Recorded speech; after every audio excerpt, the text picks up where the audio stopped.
All right, so here we are under the 2016 Dodge Challenger installing off-road pipes. These are pipes without catalytic converters. They give more flow, they make the car louder, but you won't pass emissions if you are in a state where emissions inspection includes looking under the car to see if you have cats. Also, you'll fail Maryland state inspection, which checks for cats, and if your state's safety inspection requires the inspector to look for catalytic converters, then you will fail that inspection as well. The car will also throw codes for rear O2 sensors. So it'll say bank 2, or no, it'll say bank 1 is the driver's side, bank 2 is the passenger side. Sensor 2 is the rear O2, which just monitors emissions to make sure the catalytic converters are working okay.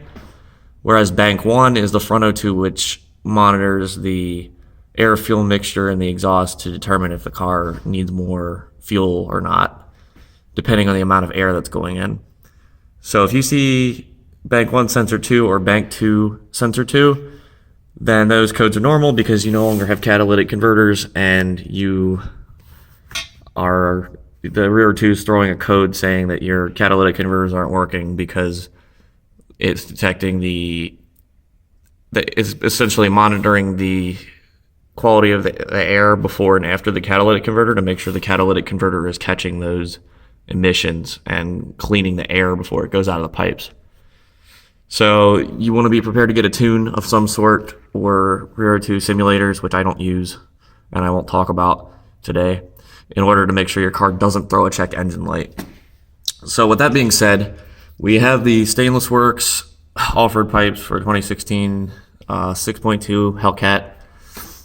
The install involves first removing the original catted pipes, which go from the header there down to we'll call it the cat back here. So there's 2 pipes in the middle of the cat back. As you can see, I've already installed one of the pipes. I didn't know how this install was going to go, so I didn't do a step-by-step because I didn't know if I was going to mess it up and have to take it to the exhaust shop. But essentially all you have to do is loosen these 15 millimeter exhaust clamps. I think they're 16s actually. So essentially you just loosen the exhaust clamps here.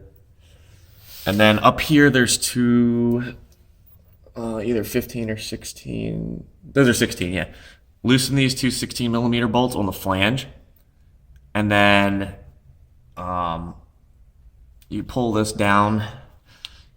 You pull this pipe down off of the flange, and then you take a hammer and you smack the back of this to smack the exhaust forward towards the front of the car to smack it out of this pipe and to go forward, because even after you loosen the exhaust clamp, it's going to be pretty tight on there because exhaust gets rust welded together and you have to use force and shock to get it out. You can also use like a PB blaster or rust penetrant WD-40 or liquid wrench to loosen it. And I honestly recommend soaking every bolt you're going to tackle in PB blaster or liquid wrench or WD-40 rust penetrant a few hours before you work on this project. So as you can see, I got her on. I think I put the jack here. I lifted that side up. I put the jack stand underneath the K-member. And then I lowered the jack. I pulled the jack on this side, did the same thing on this side, put the jack stand there. And then I threw these Rhino ramps under the wheels because it's just extra safety. This isn't going to go anywhere, but if it did fall, the tires would hit the ramps. And I also have the rear wheels chocked so that this car is not going to roll backwards, especially into my garage door, because that would be bad. So essentially, I'm going to go through the install with the passenger side pipe because I already have the driver's side on. And another thing about installing exhaust, don't tighten the clamps down until you're completely done, because you want to make sure it's straight and you want to make sure that they're not hitting each other. So like this clamp might get in the way of the other clamp I'm going to put on, so I didn't tighten it down all the way. I just made it snug. And you also want to make sure that the links match up and that everything is connected properly. So anyway, on to the kind of step-by-step here. So the first thing you want to do is Stainless Works will provide 2 exhaust clamps. So you want to slide that on here just to make sure it's on there, because you can't slide it on after you connect the pipe. That doesn't, well, you could take it all the way apart, but taking exhaust clamps all the way apart is counterproductive and a pain, so don't do it. Just loosen it. Loosen this nut enough to get the clamp on there, and then just kind of put it off to the side so it doesn't, it's gonna jiggle around, but whatever, deal with it. And so figure out what you want to do with your rear tube bung. So even though these are off-road pipes from Stainless Works, Stainless Works decided for some reason to put the bung in there, the provision for the rear O2. I guess if that's you want to reinstall the rear O2s to make it look like it works, or if you want to put simulators, I guess. I'm actually going to cap these off.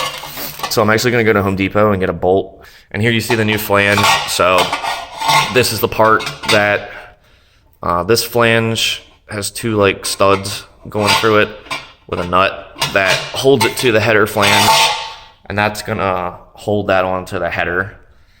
And then this side is gonna get clamped using a where'd that thing go? I gotta find that adapter.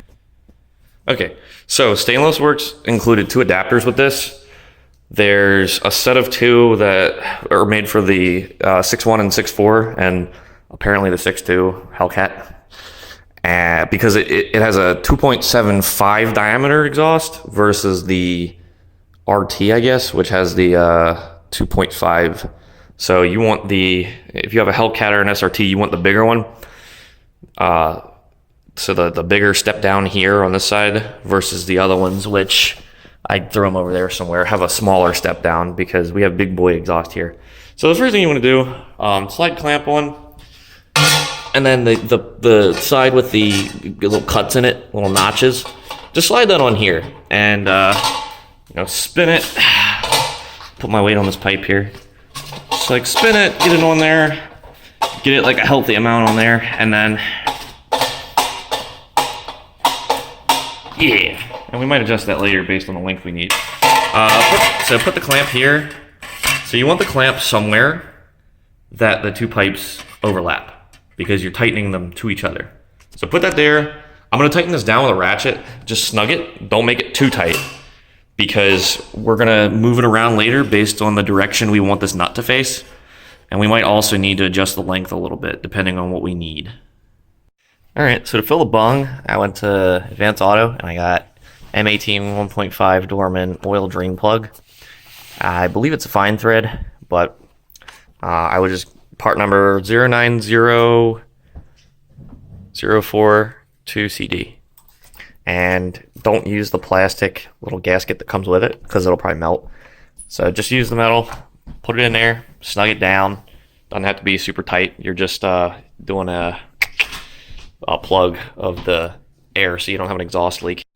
All right, 19-inch head on the bolt. Snug it down. You can do it before or after you put the pipe on the car, it doesn't matter. Okay, so what I did was I slid this pipe in to the cap back. I tightened the clamp a good bit, and then I used a hammer. When this was tight, I used a hammer and I beat this to move this pipe back to align this flange to sit here. And then you just move the flange up here, feed through the holes, and then do the nuts.